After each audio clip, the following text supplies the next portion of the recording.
So welcome back to IoT Innovation. So the question we asked this week is, the lights are on and no one's at home. Let's talk about that from the perspective of industrial process control and energy management, and connect that back to why we are all caring about our home usage.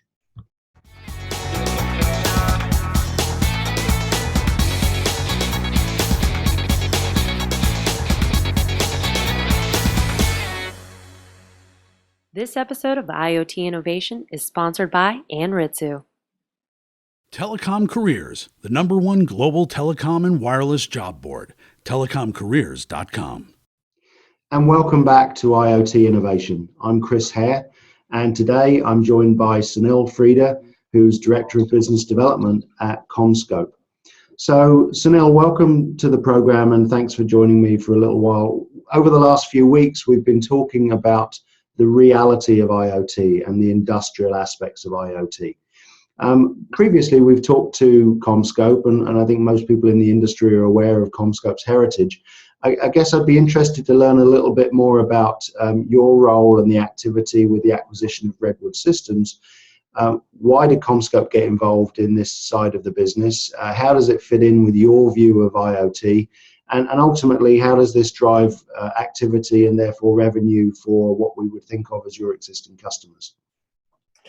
Great, thanks for having me today. I'm really excited to be here to chat with you about our solution and Redwood Systems and CommScope. So over about a year and a half ago, CommScope decided to purchase Redwood Systems primarily because Redwood Systems was a smart LED company that had a great influence in the marketplace, great legs into a lot of Fortune 500 companies. And one of the strategies that CommScope had in the purchase of Redwood Systems was to get into more markets, increase market share.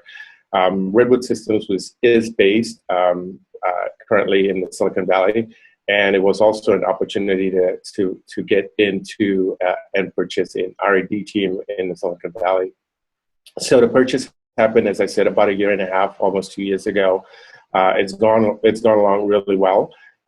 Redwood Systems was focused primarily on LED lighting, smart LED lighting, with a sensor connected, about a couple hundred sensors connected in every floor, and hooked up by Cat5 or Category 6 cables off to a sort of a direct engine and up into the cloud. The purchase was done also with the secondary strategy of having a play in the IoT space. Redwood Systems with the solution today, connecting lights, the sensor is able to measure lumens. The sensor also has a PIR sensor in it, which allows the individual or a corporation to actually measure movement, so you can actually figure out where people are within an office space.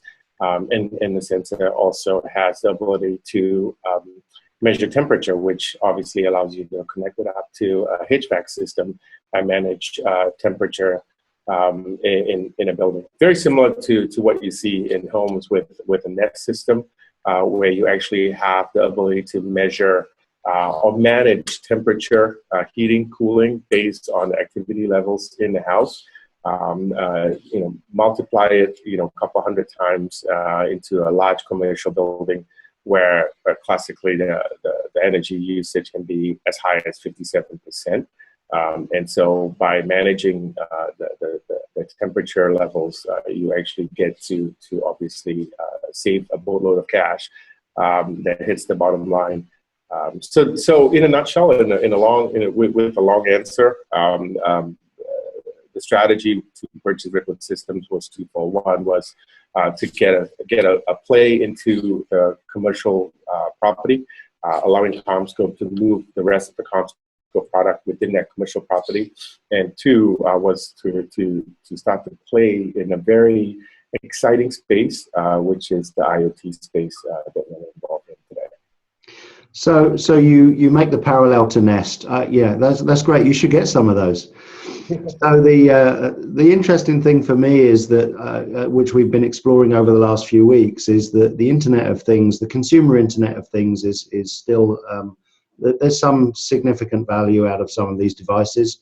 I read this morning that the Nest, as an example, one of the utility providers in the Chicago area is now looking to underwrite Nest purchases so that you can take advantage of about $130 a year saving potentially in your home utility. I mean, that's kind of a big deal. That actually starts almost being an ROI. One of the concerns I've had as we've been exploring this is that consumers, all of us, we go into retail stores and we go buy devices, and then a couple of weeks later we can't remember why we bought them, what the return on investment was if we even tried to justify it to ourselves. And therefore it really doesn't have anywhere near the value that we thought it should have had. It wasn't compelling in the first place, or maybe it was and we just didn't really do enough research. One of the things that I'm seeing with industrial IoT is that that's generally not the case. Usually there is a finance team, a business team, a strategy team, etc., that's done their homework. They've done a more thorough business case to say, okay, look, we're going to put a system in place. We're going to automate things in buildings, and we're going to do it in a smart way. What kind of examples do you see with either building owners or business owners as they make a decision to implement one of the systems that you've been able to provide? Is it as thorough as that? Is it more a case of, okay, well, we've got to make some changes anyway, let's just do it? Are they really doing their homework as I think they are? Yeah, so that's a good question. So think of it, there are multiple ways to answer that question. Let's start with this, descriptive, predictive, and prescriptive, right? Three important words. Building owners want to understand on the descriptive side, they want to understand what is going on within their building, where people are, what kind of space is being used, which conference rooms are being used, and when. What's my temperature levels are, and is my real estate being used? Next to human capital, the cost of real estate is the second highest number, right? We know that for sure. Yeah. And 50, it's about 50%. If I throw that number on the table, you'll be surprised, but the average space occupied utilization in North America today is 50%. So there's 50% of real estate out there in the corporate world that's not used at all. That's expensive real estate. Think San Francisco, think New York City, and anywhere in between, right? So descriptive, in a sense, is how do I, as a person who reports into the CFO, understand at a touch of a button what my usage patterns are across all my offices in the US or even the world. Let's pull Tokyo, New Delhi, Melbourne, Australia, what my usage patterns are. The second is predictive, right? I need to know, based on the understanding of the usage patterns of a building or temperature levels, can I predict for example, in the month of August in Europe, will my number of people in the building come down because a lot of people are on holiday during that period of time? Can I manage my HVAC levels? What is my cost per desk number today? Was it going to be in August when people aren't there as often? And the final piece is a prescriptive. Can I actually do something about it? Can I actually manage my conference room well enough so that I get my utilization rate from 50% to a 75%? Can I get my energy savings from a 57% number, which is the average today in North America, to a 75% number? That's the challenge, right? So understanding where things are today, understanding and predicting what's going to happen in the near term, and then having a tool in the toolbox to actually bring the numbers to where you want it to be. And I think those three key buckets are something that you would look at in a commercial property and discuss and figure out how IoT would play a role in those three major buckets. What we're seeing is that is, if you look across North America, if you look across the world, those are the three key areas that we're starting to see players play at different levels, right? The most intelligent building has got a prescriptive methodology of managing conference rooms. And at the other end of the spectrum, you will get guys coming in with batch wipes and trying to manage the number of batch wipes per per month and understanding, they may need to increase more desks, etc., or more real estate or more floors, and sort of a trial by error method of getting there. That's a huge spectrum, and Redwood Systems and CommScope and a lot of other companies within this space are trying to work out how we can actually, help those companies sort of, get from one end to the other end of the spectrum. So picking up on that example, I think on the basic level of automation, we've all been familiar with years of walking into a conference room or a restaurant or a restaurant bathroom or somewhere where the lights are automatic. Yeah. So the most basic is a pure binary. Is someone in the room? Yes. Is there movement? Yes. Okay, the light's on. That clearly has a safety and a power impact. And then the other end of the scale is what you're talking about, where you've got large scale businesses managing multiple offices around the world. They're trying to figure out utilization, prediction of temperature. Do they need to plan another building the same way as the existing?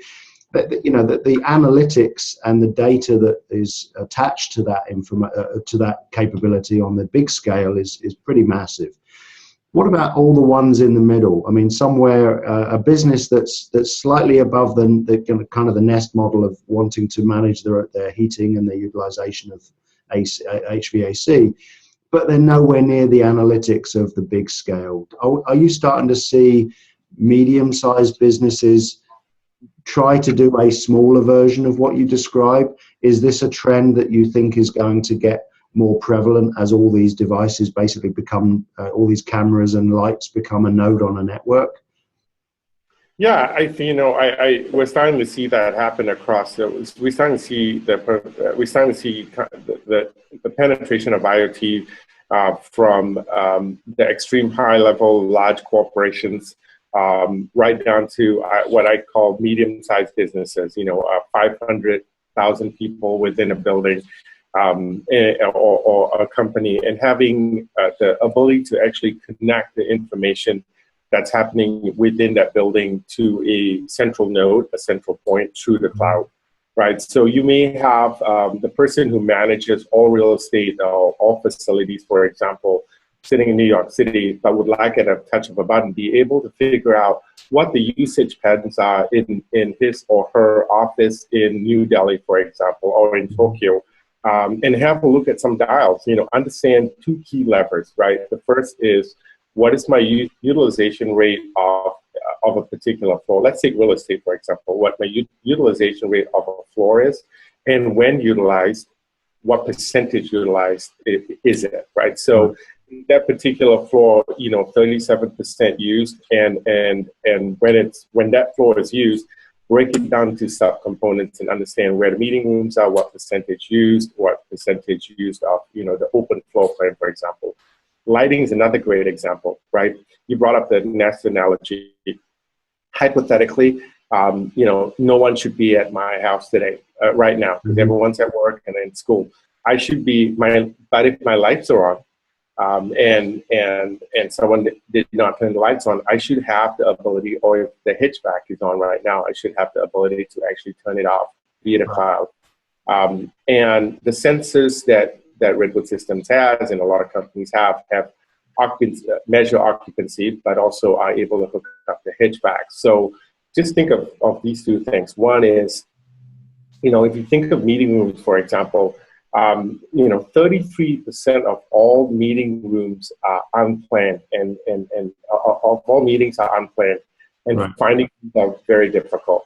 And I'll show another number on the table. 20% of all meeting rooms are booked, but no one shows up. If you have a sensor in there, you are able to offer the room to someone else who may need the room.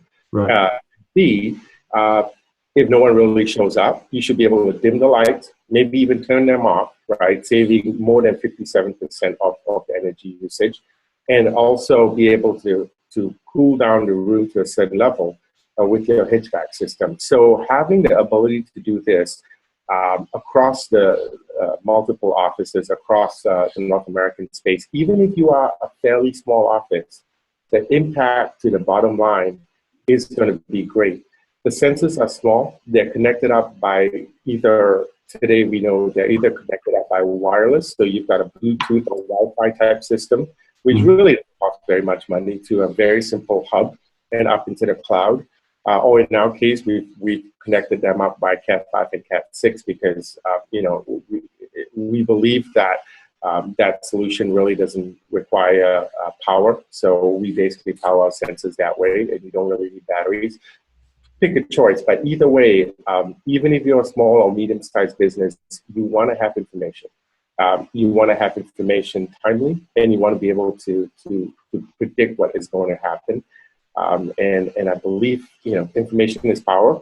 And as we see the penetration of these hardware devices are getting greater, as in Nest, the prices are coming down. And I think the penetration will, with the prices coming down and the ease of use and the use of the cloud, I think you'll see more small and medium-sized business adopt IoT type devices to manage and manage their spaces. Yeah, I think that's interesting. I mean, so two aspects to come on from that. One is security, and the other is language or architecture.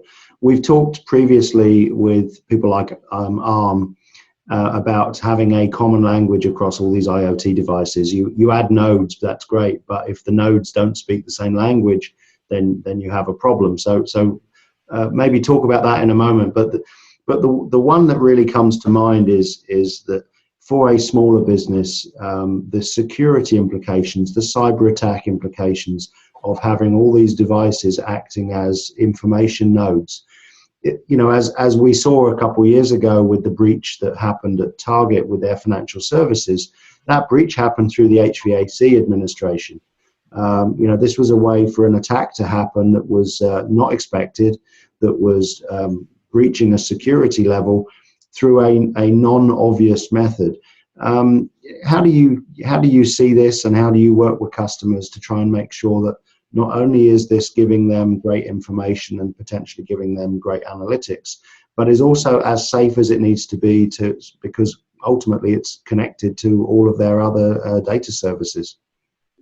Yeah, that's a great question. I think that's something that anyone within the IoT space is being challenged with today. Look, anytime you're connected up to the internet, whether your kids are connected up to the internet or whether your lights are connected up to the internet, or your conference room management system is connected up to the World Wide Web, you run the risk of having breakages in the firewall and issues on security. We have seen this. We have seen sporadic issues across different. A solution that's proprietary that manages the information flow between our solution and the solution up and up into the cloud. Sorry. So the proprietary solution prevents breakages into our network. We have not, up till now, seen anything happen with our solution. But I caution anyone who is in the IoT space. I think it is important, if you are going to bring a solution outside the firewall of a company and into the cloud, I think it is important to test and be rigorous about how you manage the system, where you manage the system, and have a fail-safe method of managing it. We have seen some of our clients require our solution to be behind the firewall. Mm-hmm. Many banks, for example, that we work with will require an IoT control system behind the firewall and not information being taken up into the cloud. That's all well and good, and we understand the security impact on that on their businesses, and we're more than happy to work with them with that. So I think the short answer is twofold. One is anytime anything is connected up to the internet and into the cloud, you run the risk of an attack. You mitigate that attack by either having information control systems behind the firewall, as we see in many cases. We see, or two, running proprietary systems that connect the different pieces of the internet through the backbone. I think that's important. But I think it's something that is a work in progress across a lot of companies. And we're starting to see, a lot of headway being made in that space. Great question. So maybe just to finish up and make it a little bit more personal, from my perspective, I question every January the 1st. I try and figure out, do I want to make a New Year's resolution to not be involved in wireless anymore? And every year it's like, yeah, you know what? There's still some fun stuff to do. There's some great people. There's some great technology, and the industry is just moving in some really interesting ways. That means I have to connect the technology and the industry to what I really want to be doing from a personal basis, which is my excuse saying that I'm going to go retail shopping and buy all these gadgets that I probably don't need. So tell me a little bit about what gets you excited about IoT, both from a professional perspective, but also personally. What's the latest device that you bought that you fell in love with? What's the latest lusting device that you haven't bought yet, but you're planning to, and why, and what aspects of that do they really, what parts of the psyche have they tuned into to get you excited about going and spending your hard-earned money on something new that you didn't have last week?